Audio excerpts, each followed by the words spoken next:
बिस्मिल्लाहिर्रहमानिर्रहीम सल्लल्लाहु अलैहि वसल्लम। अस्सलाम वालेकुम फ्रेंड्स, आज हम हेल्पिंग वर्ब को और आगे बढ़ाते हुए बात करेंगे डू, डिड और डन। जो हेल्पिंग वर्ब्स हैं उनका इस्तेमाल कैसे, कहाँ और किस तरह होता है और किन किन मौक़ों पर हम डू, डिड, डन का इस्तेमाल एज ए हेल्पिंग वर्ब जो है वो कर सकते हैं। इस बात को हम तफसील से जो है हम जानेंगे और समझने की कोशिश करेंगे कि किस तरह से ये हेल्पिंग वर्ब है do, did, done as helping verb in sentences जो है वो यूज होते हैं। तो चलिए आगाज करते हैं। Audio Jungle। सबसे पहले हम ये जानेंगे what is helping verb. Helping verbs are such verbs that help in a sentence to give a complete sense। Helping verbs वो होते हैं जो किसी भी जुमले में हमें उस जुमले को मुकम्मल करने में और उसके बाद उसकी एक मुकम्मल समझ देने में हमारी मदद करते हैं। उसे हम हेल्पिंग वर्ब कहते हैं। अगर हम इस वर्ड पे गौर करें हेल्पिंग वर्ब, तो ये हेल्प कर रहे हैं basically main verb. Main verb जो है ये उस सेंटेंस की एक मुकम्मल समझ देने में हमारी मदद कर रहे हैं। अगर हम इसको एग्जांपल से समझेंगे तो ये बात हमें जो है वाज़ेह हो जाएगी कि किस तरह से हेल्पिंग वर्ब जो है वो मेन वर्ब की मदद कर रहे हैं। तो अब देखते हैं इसकी example. He writing a letter. अगर हम इस सेंटेंस की बात करें तो ही राइटिंग अ लेटर।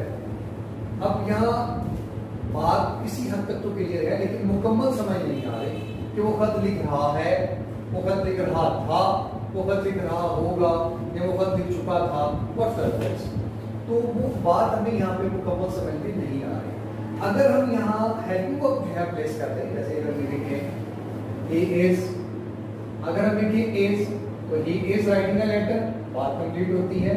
और हम ये लिख दें he was writing a letter, ये बात समझ में आएगी। या हम ये लिखें he will be writing a letter, तो इस तरह से भी ये बात कंप्लीट हो जाएगी और वो एक मुकम्मल समझ हमें आएगी कि सेंटेंस में वो कहने वाला क्या कहना चाहता है। he is writing a letter, वो खत लिख रहा है। अब ये सेंटेंस मुकम्मल है, उसके साथ भी आ रही है। he was writing a letter, वो खत लिख रहा था। और he will be writing a letter, या वो खत लिख रहा होगा। और he has been, have been, whatever else हम उसमें अगर हेल्पिंग वर्ब इस्तेमाल करते हैं तो बात की मुकम्मल समझ जो है हमें आ जाती है। तो इस तरह से हमें पता चला कि एक हेल्पिंग वर्ब मेन वर्ब की हेल्प कर रहा है। इसमें मेन वर्ब देखें तो ये राइटिंग है, राइट। राइट इसका मेन वर्ब है जिसकी ये हेल्प कर रहा है उसको मुकम्मल बनाने और समझ करने में। इसी तरह से हम देखते हैं कि हेल्पिंग वर्ब्स कौन कौन से हैं। कौन कौन से हेल्पिंग वर्ब्स हैं जो हेल्पिंग वर्ब्स कहलाते हैं, तो इसको देखते हैं फ्रेंड्स। हम देखेंगे हेल्पिंग वर्ब्स कितने हैं और वो कौन कौन से हैं। हम तफसील से बात करते हैं। Is, am, are, was, were, has, have, had, can, would, will, would। इसमें बहुत सारे स्टूडेंट्स को could भी बोल जाते हैं जो कि रॉन्ग प्रोनाउंसिएशन है। can, could, l साइलेंट हो जाएगा। इसी तरह से will, would और shall, should, may, might, must,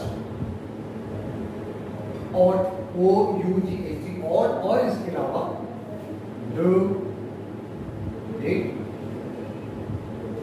done, ये भी एज हेल्पिंग वर्ब इस्तेमाल होते हैं। हम फिर देख लेते हैं कि हेल्पिंग वर्ब जो है वो कितने हैं और किस तरह से हैं। Is, am, are, was, were, has, have, had, can, could, will, would, shall, should, may, might, must, ought, और डू, डिड, डन।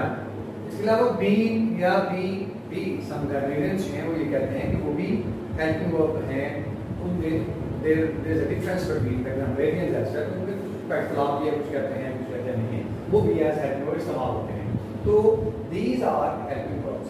ये वो हेल्पिंग वर्ब्स हैं जो मेन वर्ब की हेल्प करते हैं सेंटेंस को मुकम्मल करने में या बनाने में। अब हमारे ज़हन में एक क्वेश्चन पैदा होगा कि किस तरह वो कौन कौन से हेल्पिंग वर्ब हैं जिनके साथ हम कौन कौन सा फॉर्म ऑफ वर्ब जो है वो इस्तेमाल कर सकते हैं। तो हम देखते हैं इन क्वेश्चंस को कि सबसे पहले हम ये जानेंगे कि वो कौन से हेल्पिंग वर्ब्स हैं जिनके साथ फोर्थ फॉर्म ऑफ वर्ब इस्तेमाल होती है, वो कौन से ऐसे हेल्पिंग वर्ब्स हैं जिनके साथ थर्ड फॉर्म ऑफ वर्ब इस्तेमाल होती है, और वो कौन से ऐसे हेल्पिंग वर्ब हैं जिनके साथ फर्स्ट फॉर्म ऑफ वर्ब इस्तेमाल होती है। तो चलिए देखते हैं। सवाल ये है कि वो कौन से ऐसे हेल्पिंग वर्ब्स हैं जिनके साथ फोर्थ फॉर्म आईएनजी वाली फॉर्म जो है वो इस्तेमाल होती है। तो उसमें देखते हैं, वो है इज एंड आर, वाज, वर, इसी तरह से विल बी, शैल बी, और has been, have been, had been। तो ये ऐसे हेल्पिंग वर्ब्स हैं जिनके साथ हम हमेशा फोर्थ फॉर्म ऑफ वर्ब इस्तेमाल करते हैं, लेकिन एक्टिव वॉइस सेंटेंसेस में।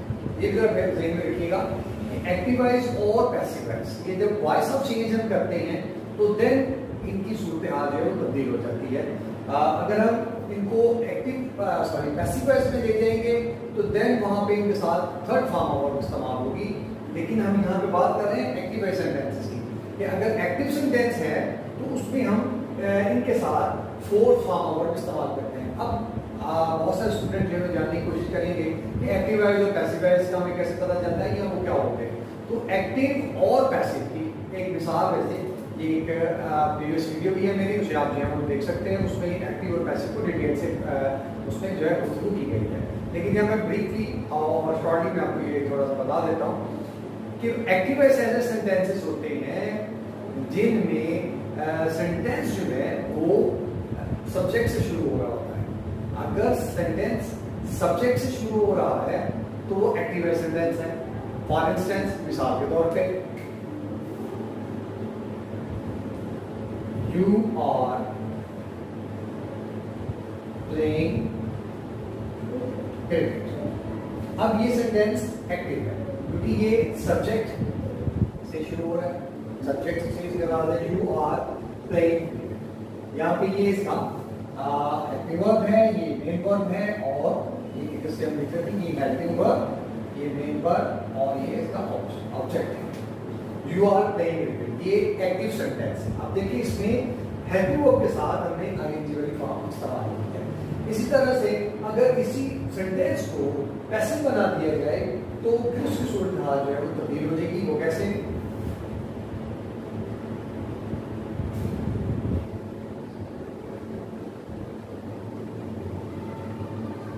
इसमें हम देखेंगे cricket is being played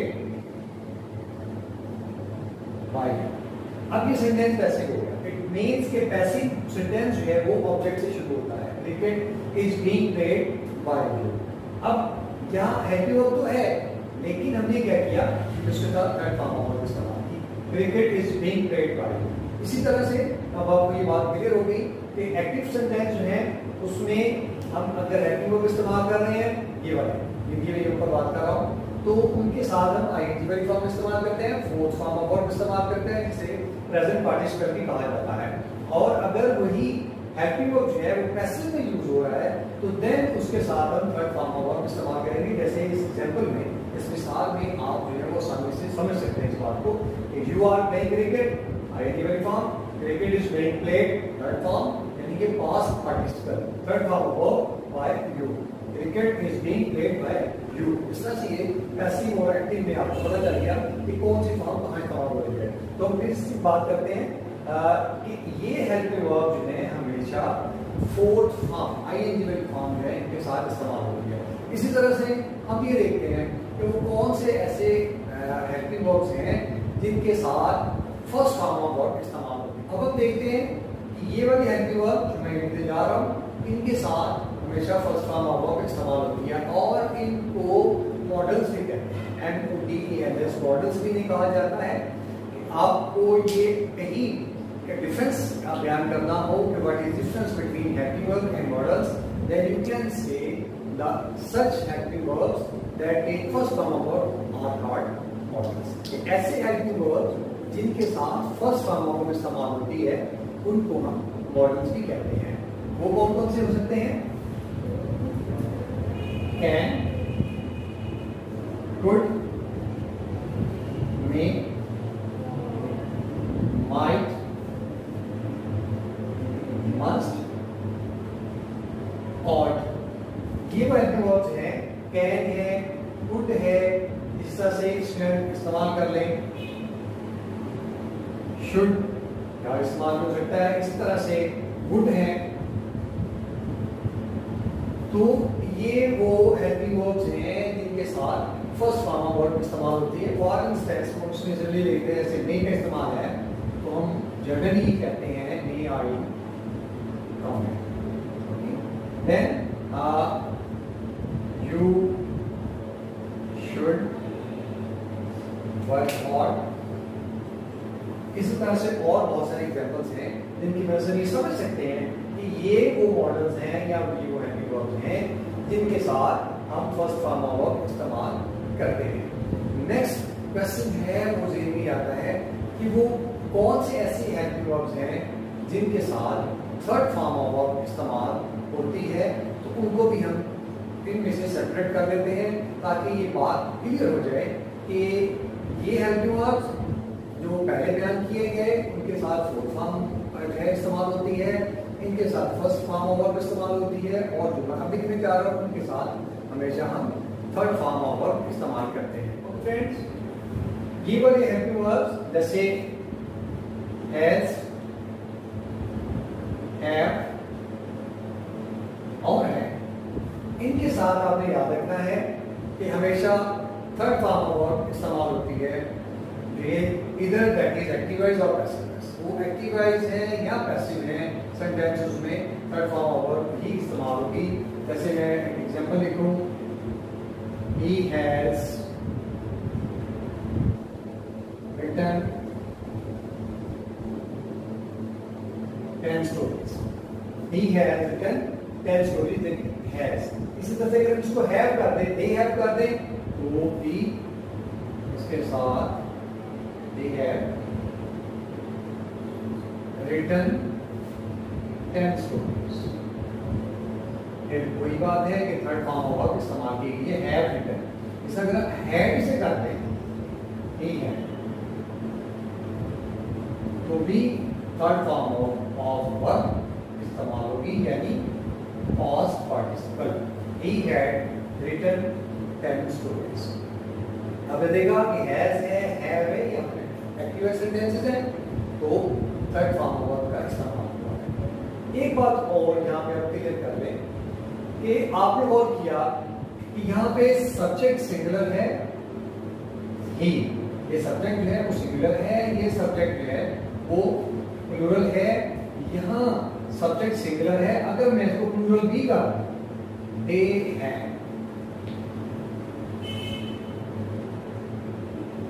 they had written 10 stories। इसी सेंटेंस को हमने थोड़ा सा प्लूरल फॉर्म में लिख दिया। they had written 10 stories, he had written 10 stories। इन चारों सेंटेंसेस में अगर हम गौर करें यहाँ सब्जेक्ट सिंगुलर है तो उसके साथ हमने हैज का इस्तेमाल किया। यहाँ सब्जेक्ट प्लूरल है तो इसके साथ हमने हैव का इस्तेमाल किया। लेकिन नीचे वाले जो सेंटेंसेस हैं उसमें सब्जेक्ट इधर सिंगुलर और plural. We have used had तो हमने हेल्पिंग वर्ब हैड ही इस्तेमाल किया। तो इससे ये बात समझ में आती है कि हैड ऐसा हेल्पिंग वर्ब है उस सब्जेक्ट सिंगुलर हो या प्लूरल हो, दोनों सूत्र में उसके साथ हैड ही रहता है। अगर हम हैड इस्तेमाल कर रहे हैं तो ये नहीं है कि ही के साथ हम हैड की और फॉर्म में हैड्स कर देंगे या समथिंग एल्स कुछ ऐसा बदल जाएगा, वो गलत है। ही हैड ही रहना है, दे हैड पर भी ऐसे ही रहेगा। अगर इसको पैसिव में ले देंगे सभी सेंटेंसेस को, तो भी हम देखते हैं कि वो थर्ड फॉर्म ऑफ वर्ब ही रहती है। जैसे अगर उसको इसके एग्जांपल ले 10 stories, he has written 10 story, तो जब हम 10 स्टोरीज को लिखेंगे, यहाँ पे लिख लेते हैं 10 stories,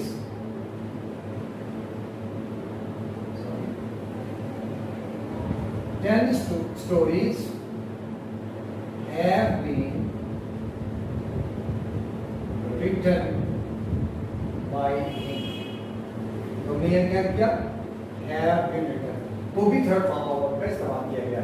10 stories have been written by। इस तरह से सारे सेंटेंसेस में जब हम इनको पैसिव बनाएंगे तो भी इनके साथ थर्ड फॉर्म ऑफ वर्ब इस्तेमाल होगी।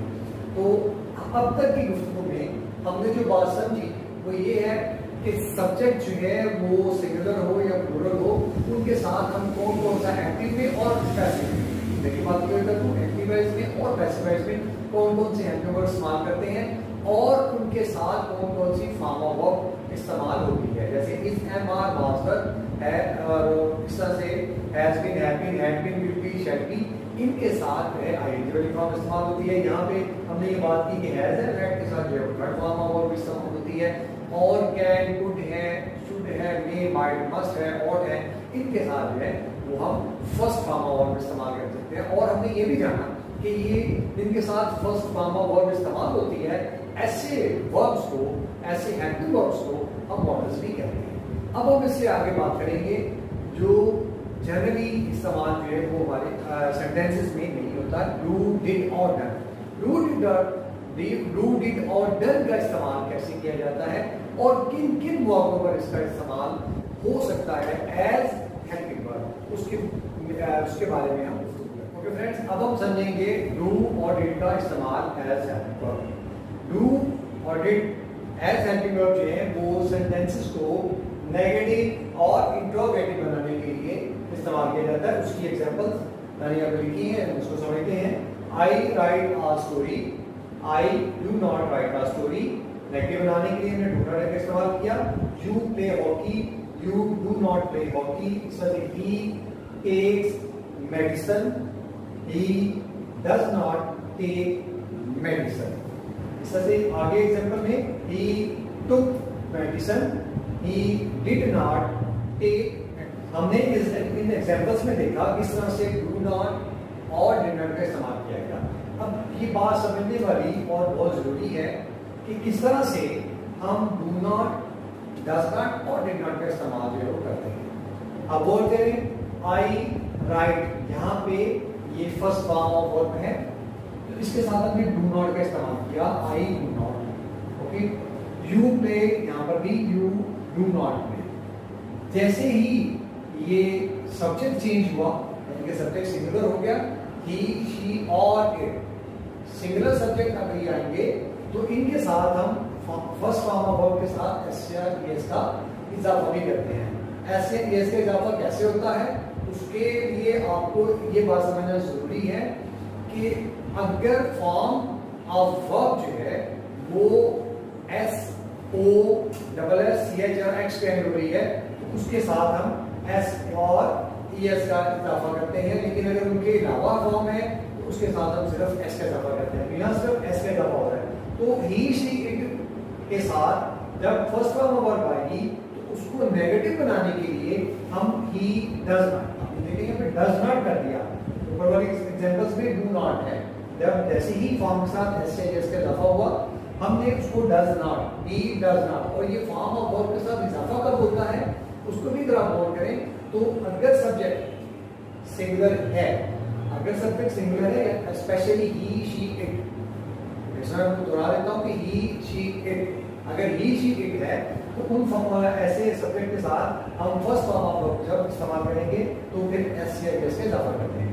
ही टेक्स मेडिसिन, ही सिंगुलर है तो he takes medicine. So he does not, उसको फॉर्म नेगेटिव बनाने के लिए हमने कोशिश की तो ही डज नॉट। और फिर इसमें एक और चेंज आ गया। एक वो चेंज क्या है कि फॉर्म के साथ जो एस या एस का इजाफा किया जाता है वो उसमें से माइनस कर दिया जाता है, उसमें से कट कर दिया जाता है। जैसे टेक्स आप, तो हमने यहाँ पे ही डज नॉट टेक, ये एस इजाफी था उसको हमने यहाँ से कट कर दिया। He does not take medicine. इसी तरह से डिड का इस्तेमाल उस वक्त होता है जब सेकंड फॉर्म ऑफ जो है इस्तेमाल की जाती है। ही टुक मेडिसिन, अब ये take took taken second form of verb है, तो इसको नेगेटिव बनाने के लिए क्या इस्तेमाल करेंगे? Did. He did not, he did not. और यहाँ पर भी जैसे यहाँ पर चेंज हमने किया था कि फॉर्म के साथ एस या ई एस को खत्म कर दिया था, इसी तरह से हमने यहाँ करना है कि जैसे ही हम डिड नॉट इस्तेमाल करते हैं तो ये first second form of verb जो है फर्स्ट फॉर्म ऑफ वर्ब में बदल जाती है। तुम था तो हमने यहाँ पे टेक कर दिया, he did not take medicine. फिर से समझ लेते हैं, he took medicine second form of verb. इसी तरह से इसको जब डिड नॉट लगाया नेगेटिव बनाने के लिए, he did not take medicine, यानी कि डिड नॉट के फौरन बाद टेक यानी कि फर्स्ट फॉर्म ऑफ वर्ब। आपने ये भी ध्यान रखना है कि डिड नॉट के बाद फर्स्ट फॉर्म ऑफ वर्ब जो है वो इस्तेमाल होती है। इसी तरह से अगर हमने इनको इंट्रोगेटिव बनाना हो तो फिर क्या करेंगे? यही हैप्पी वर्ब जो डू, डिड या डज हमने इस्तेमाल किया है, इनको एज ए सब्जेक्ट हम इस्तेमाल कर लेंगे, एज ए सब्जेक्ट लिखेंगे।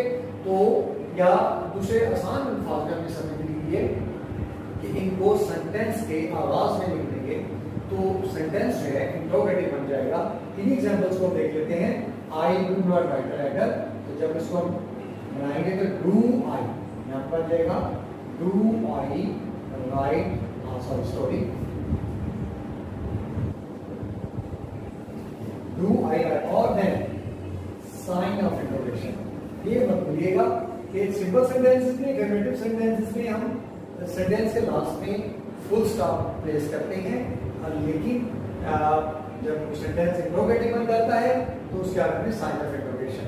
ये मिस्टेक्स जो हैं इनको हम जो है पंक्चुएशन मिस्टेक्स जो है, अगर पंक्चुएशन मिस्टेक्स आप करेंगे तो भी मार्क्स जो है वो नेगेटिव मिलते हैं और एक अच्छा इंप्रेशन नहीं होता। तो आपने ये भी याद रखना है कि जैसे ही सेंटेंस को हम इंट्रोगेटिव बनाते हैं तो उसके लास्ट में साइन ऑफ इंट्रोगेशन भी आता है। जैसे यू प्ले आओगी या you do not play, do start में आ जाएगा, डू यू प्ले आओगी। ही टेक्स मेडिसिन, तो ही डज नॉट, उसको हम यहाँ पे डज को स्टार्ट में ले जाएंगे, डज ही टेक मेडिसिन। इस तरह से डिड है उसको भी हम ये करेंगे कि डिड ही टेक मेडिसिन और साइन ऑफ इंट्रोगेशन इसको कंप्लीट करेंगे। Did he take medicine, did start में उससे आ गया। और अब यहाँ एक चीज और भी आपको ध्यान रखनी है कि बहुत सारे स्टूडेंट गलती कर देते हैं कि आई डू नॉट, जैसे मैंने कहा आई do not right a story, sentence को देखते हैं do I right a story, तो यहाँ पर फिर से वो नॉट लगा रहे हैं, do I not right a story, तो ये गलत है। जब आपने नेगेटिव बनाना है तो नॉट लिखना है, डू नॉट क्या है, डज नॉट, नेगेटिव नॉट लिखना है। लेकिन जैसे ही उसको इंट्रोगेटिव बनाना है तो देन आपने नॉट का इस्तेमाल इसमें नहीं करना, डू आई राइट। ठीक है, एग्जांपल को देखें, do I right a story. This is you play, you do not play, the do you play, do you play, do you not, गलत होगा। इस तरह does not, does he not, ये भी गलत होगा। does he, only does he लिखेंगे, not नहीं लिखेंगे। तो did he, इसमें भी आप देखें कि not इस्तेमाल नहीं किया गया, did he take medicine। तो ये इसका इस्तेमाल है कि नेगेटिव और इंट्रोगेटिव सेंटेंस बनाने के लिए भी हम do का इस्तेमाल करते हैं। और do डिड इसकी आप ये समझें कि सेकंड फॉर्म ऑफ वर्ब है, डू डिड डन, ये फॉर्म ऑफ वर्ब्स हैं। तो डू डज और बेसिकली ये आपने डू के मुख्तलिफ इस्तेमाल जो हैं उसको सीखा और समझा कि डू एज हेल्पिंग वर्ब कहाँ कहाँ और किन मौक़ों पर इस्तेमाल होता है। आज के लिए हम इतना ही करेंगे और नेक्स्ट लेक्चर में मैं आपको मज़ीद डू के इस्तेमाल, डू डिड और डज के इस्तेमाल के बारे में इंशाल्लाह बताऊँगा। तो थैंक्स फॉर वॉचिंग। मिलते हैं अगले लेक्चर में एक अच्छे और इंफॉर्मेटिव लेक्चर के साथ। टिल द नेक्स्ट वीडियो, अल्लाह हाफ़िज़।